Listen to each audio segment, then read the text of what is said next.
Salut les abonnés, j'espère que vous allez bien. Comme d'habitude, je continue à vous lire la Bible et j'en suis à la Genèse, au chapitre 11. La tour de Babel. Toute la terre avait une seule langue et les mêmes mots. Après avoir quitté l'Est, ils trouvèrent une plaine dans le pays de Shinir et s'y installèrent. Ils se dirent l'un à l'autre, « Allons, faisons des briques et cuisons-les au feu. » La brique leur servit de pierre et le bitume de ciment. Ils dirent encore, « Allons, construisons-nous une ville et une tour dont le sommet touche le ciel, et faisons-nous un nom afin de ne pas être dispersés sur la surface de la terre. » L'Éternel descendit les voir pour la ville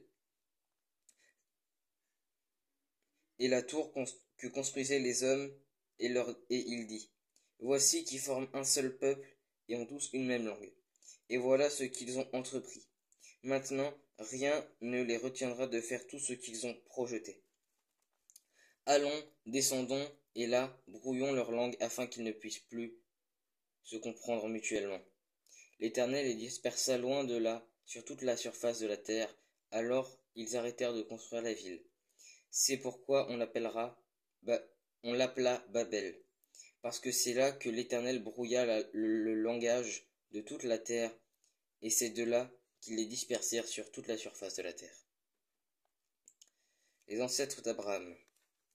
La lignée de Sem. À l'âge de 100 ans, Sem eut pour fils Arpachshad.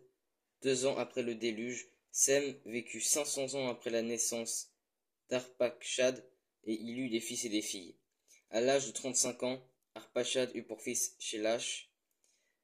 Arpachshad vécut 403 ans après la naissance de Shélash, et il eut des fils et des filles.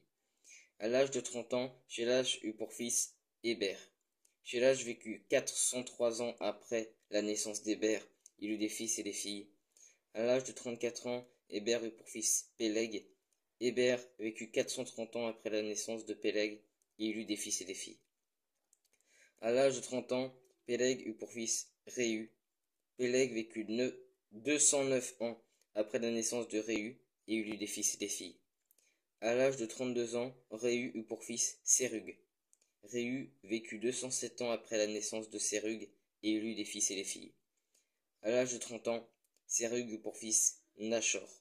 Sérug vécut 200 ans après la naissance de Nachor, et il eut des fils et des filles. À l'âge de 29 ans, Nachor eut pour fils Térach. Nachor vécut 119 ans après la naissance de Térach, et il eut des fils et des filles. Térach était âgé de 70 ans lorsqu'il eut Abraham, Nachor et Haran. Voici la lignée de Térach. Térach eut pour fils Abraham, Nachor et Haran. Haran eut Lot. Haran mourut du vivant de son père Térach dans le pays de sa naissance, à Ur, en Chaldée. Abraham et Nachor se marièrent. La femme d'Abraham s'appelait Sarai, et la femme de Nachor s'appelait Milca. Elle était la fille d'Haran, qui était le père de Milca et de Jisca. Sarai était stérile, elle n'avait pas d'enfant. Térach prit son fils Abram, son petit-fils Lot, qui était le fils d'Haran, et sa belle-fille Sarai, la femme de son fils Abram. Ils sortirent ensemble d'Ur en Chaldée pour se rendre dans le pays de Canaan, mais arrivés à Charan, ils s'y installèrent. Térach vécut 205 ans, puis il mourut à Charan. Voilà, donc c'était le chapitre 11 de la Genèse. Ça peut paraître un petit peu long, surtout quand on voit les différents noms, les différents âges aussi des personnes, mais comme je l'ai fait dans une précédente vidéo, je le réexplique pour si vous n'avez pas vu l'autre vidéo. Quand on voit, il y a marqué Sem vécut 500 ans après la naissance d'Arpachshad, et il eut des fils et des filles.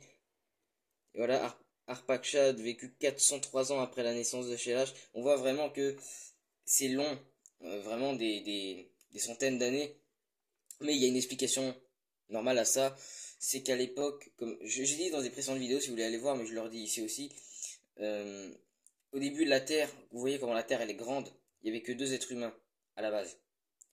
Et que de deux êtres humains, on arrive aujourd'hui à être 8 milliards en l'espace de 6000 ans, c'est exceptionnel, ça paraît presque impensable. C'est pour ça qu'à l'époque, ils vivaient longtemps. Parce que si on avait encore une moyenne de 90 ans, pour peupler la Terre deux par deux, ça va être compliqué, vous voyez. C'est pour ça, du coup, qu'à l'époque, ils vivaient un petit peu plus longtemps. Si vous avez des questions, comme d'habitude, n'hésitez pas à me les poser dans les commentaires à peu près par ici sur TikTok. Si vous avez des questions, si vous avez des prières aussi, des demandes de prières, soit vous pouvez me les envoyer en message privé sur TikTok ou en commentaire si vous en avez envie également aussi. Voilà, soyez bénis.